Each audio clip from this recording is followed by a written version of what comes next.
إزاي بيتعنصر عليك في ألمانيا من غير ما تعرف إنه بيتعنصر عليك في ألمانيا. Part 1. هيبتسم في وشك ويمكن كمان يغير نبرة صوته عشان يبين لك قد إيه هو متعاطف معاك وعايز يساعدك، لكن هو من الناحية التانية حرفيا هو اللي بيصعب عليك كل الأمور وهو اللي بيعقد كل حاجة في طريقك. كل الأوراق اللي أنت بتبعتها له مش هتوصل له، هيقول لك ما وصليش حاجة، من فضلك ابعتها مرة تانية. وحتى الأوراق اللي اوريدي وصلت له وجالك تأكيد منه إنها وصلت له بعد مدة هيقول لك اختفت وأنا محتاج الأوراق دي مرة تانية.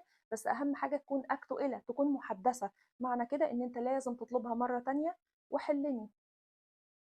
لو في أي أوراق المفروض إنها تيجي من مؤسسة تانية عشان تخلص المعاملة بتاعتك هيقول لك إن أنا اتصلت بيهم وبعت لهم إيميلات وبعت لهم فاكسات، لكن بص أنا هتصل بيهم مرة تانية النهاردة عشان أبعت لك ورقك، وهتقعد شهور على هذا الأساس، وبعد مدة هتكتشف إن هو أصلا ولا اتصل بيهم ولا بعت لهم، وأنت واقف ومستني شهور ومتعطل شهور وهو ما عملش أي حاجة عشانك.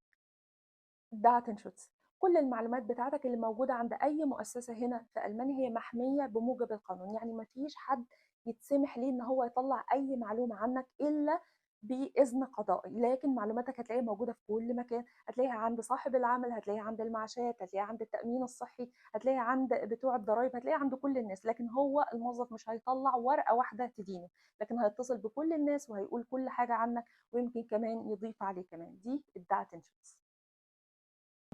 هيقول لك كل حاجة غير قانونية، هيأمرك بكل شيء غير قانوني، لازم تسافر أو لازم تقعد أو لازم تشتغل أو لازم تعمل أي حاجة.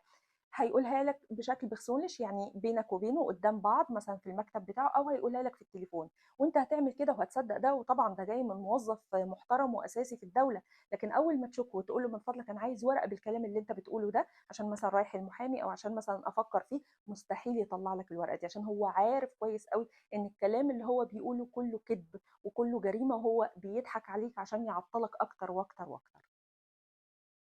اهلا بيكم في ماما المانيا. أنا دكتورة سيلين. إذا كان محتوى القناة عجبكم يا ريت تعملوا لايك وسبسكرايب، واستنوني في بارت 2.